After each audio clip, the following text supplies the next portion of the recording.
Very warm welcome to once again on my YouTube channel. और दोस्तों, मेरा आपसे एक सिंपल सवाल है कि क्या कभी आप किसी मुर्गी को देखे हैं कि अंडे पर बैठी हुई है?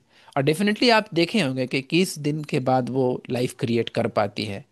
बट मेरा सवाल ये है कि आखिर मुर्गी उस 21 दिन के पीरियड में कभी भी बीच में चेक नहीं करती है कि उसमें प्रोग्रेस हो रहा है कि नहीं हो रहा है, राइट? और दूसरा ये है कि कभी भी वो अंडों को तोड़ती नहीं है बिटवीन 21 डेज।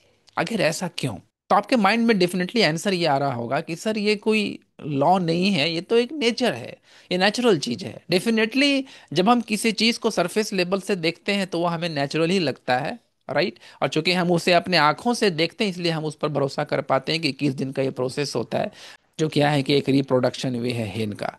पर दोस्तों, द पॉइंट ये है कि इसमें एक बहुत ही डीप कॉन्सेप्ट छिपा हुआ है। और डीप कॉन्सेप्ट ये है कि faith plus time is equal to life. Faith plus time is equal to life, ये लॉ है। और ये लॉ सिर्फ मुर्गी पर अप्लाई नहीं होता है, ये ग्रेटर लॉ है, ये हर पर अप्लाई होता है। अगर आप भी इसको अप्लाई करेंगे, that means faith plus time, आपके अंदर में अगर फेथ है और उसको आप कंटिन्यूअसली 21 डेज तक एक चीज पर फोकस करते हैं कंटिन्यूअसली, तब आप डेफिनेटली क्रिएट कर सकते हैं। Let me explain it very clearly. Science क्या है? साइंस ये है कि न्यूरो साइंस का कॉन्सेप्ट ये है कि हम लोग प्रीवियस वीडियो में रेटिकुलर एक्टिवेशन सिस्टम के बारे में बात किए थे। रेटिकुलर एक्टिवेशन सिस्टम क्या है कि वो फिल्टर करता है आपके इंफॉर्मेशन को, आपके नॉलेज को, अकॉर्डिंग टू आपके फेथ के अकॉर्डिंग। आपके अंदर में जो बिलीफ है, जो फेथ है, उसके अकॉर्डिंग इंफॉर्मेशन को फिल्टर कर देता है, नॉलेज को फिल्टर कर देता है। लेट्स से अगर आपके अंदर में ये बिलीफ है कि ये चीज़ संभव नहीं है, तो लाइफ में उसको पूरा करने का अपॉर्चुनिटीज, आइडियाज भी आपको नहीं दिखाई देगा। Make a note, right? अगर आप पहले से ये चीज समझ लिए हैं कि ये चीज पॉसिबल ही नहीं है, तो लाइफ में उसको क्रिएट करने का आइडियाज और अपॉर्चुनिटी आपको दिखाई नहीं देगा। और अगर आपके अंदर में अनवेवरिंग फेथ है, ये काम पूरा हो सकता है, तो उसको लाइफ में वो आइडियाज, वो अपॉर्चुनिटीज, वो कॉन्सेप्ट दिखाई देगा जिससे वो उस काम को पूरा कर सकता है। इसको आप सिंपल सा एक रियल एग्जांपल से समझ सकते हैं। राइट ब्रदर्स का एग्जांपल। राइट ब्रदर्स क्या कर रहे थे कि एरोप्लेन बनाने की कोशिश कर रहे थे। At the initial stage of time वो क्या किए थे कि साइकिल दुकान चलाते थे, साइकिल रिपेयरिंग का। बट उनके माइंड में ये आइडिया आया कि क्यों ना हम एक एरोप्लेन ऐसा बना सकें कि जिससे लोग उड़ सके। अब समझिए कि उस टाइम पर उनका ये आइडिया कैसे क्रिटिसाइज किया गया होगा, कैसे लोग उनको पागल कह रहे होंगे कि ये आदमी को उड़ाने की कोशिश कर रहा है। बट हुआ क्या कि अल्टीमेटली ये एरोप्लेन तो बना। इसके पीछे का कहानी क्या है? साइंस ये है कि अगर आपके अंदर में अनवेवरिंग फेथ, डाउट का कोई एलिमेंट नहीं है, तब वो आइडियाज, वो अपॉर्चुनिटीज आपको दिखाई देगा।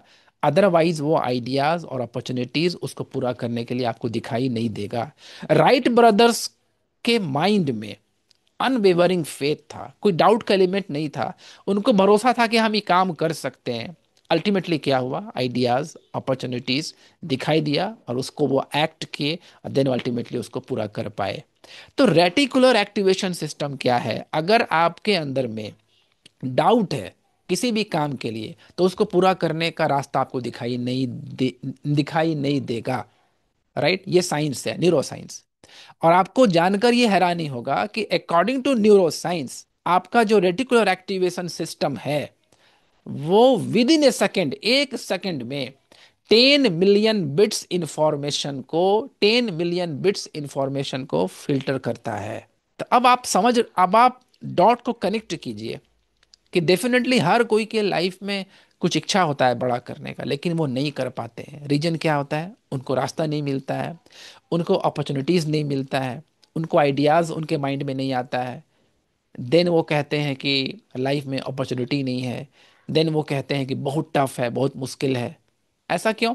इसलिए कि आपके अंदर में क्या है, डाउट है, आपके अंदर में फेथ नहीं है। और जब ऐसा होता है तो रेटिकुलर एक्टिवेशन सिस्टम आपको पथ कभी शो करेगा ही नहीं। ये एक न्यूरो साइंस है, एक कंप्लीट साइंस है। तो हम क्या बात कर रहे थे कि faith plus time is equal to life. अगर आप भी अगर आप भी अनवेवरिंग फेथ अपने ऊपर ले आए, डाउट का कोई एलिमेंट नहीं हो, आप 21 दिन तक इसको ट्राई कीजिए, मेरा आज का चैलेंज है, आप 21 दिन तक कीजिए। डाउट नहीं होना चाहिए, अनवेवरिंग फेथ आपके ऊपर में होना चाहिए। तो आपका ब्रेन जो 500 गुना ज़्यादा पावरफुल है मुर्गी के ब्रेन, राइट, मुर्गी का ब्रेन 2.8 ग्राम का होता है। आपका ब्रेन कहीं ज़्यादा फर्टाइल है, कहीं ज़्यादा पावरफुल है। तो जब मुर्गी ऐसा कर सकती है, जब एक हेन ऐसा कर सकता है, तो why not you? Ask your self, why not you? Right. तो अगर आपके अंदर में अनवेवरिंग फेथ है तो आप भी इसको पूरा कर सकते हैं। और इसी से रिलेटेड क्या है कि अगर आप इसको डीपली समझना चाहते हैं, तो मेरा जो 21 डेज का जो प्रोग्राम है उसको आप ज्वाइन कर सकते हैं। 1 to 1 आप हमसे कनेक्ट हो सकते हैं, जिसमें कि आपको हम अनवेबरिंग फेथ, अनवेबरिंग बिलीव और सारा प्रोसेस आपको हम उसमें क्या करेंगे, सिखाएंगे आपको। राइट। और अल्टीमेटली क्या होगा कि आप भी एक सक्सेसफुल इंसान बन सकते हैं। Right. So that's all for today. And make a note, make a note, मुर्गी का अंडे पर बैठना, लाइफ को क्रिएट करना, ये कोई नेचुरल चीज़ नहीं है, और ना ही कोई ये लक का चीज़ है, और ना ही ये कोई रिप्रोडक्शन का प्रोसेस है। डेफिनेटली रिप्रोडक्शन का प्रोसेस है, बट बिहाइंड दिस, इसके पीछे एक बहुत बड़ा लॉ छुपा हुआ है। And law is what? Faith plus time is equal to create. And if you think the video is helpful, please hit the like button and subscribe my channel as well, and connect me on 1 to 1. It's free, totally free, 30-minute call. All right. अगर आप हमसे resonate करते हैं मेरे message से, then you can join, otherwise not not necessary, right? So thank you for joining, good day, bye, take care, love you all.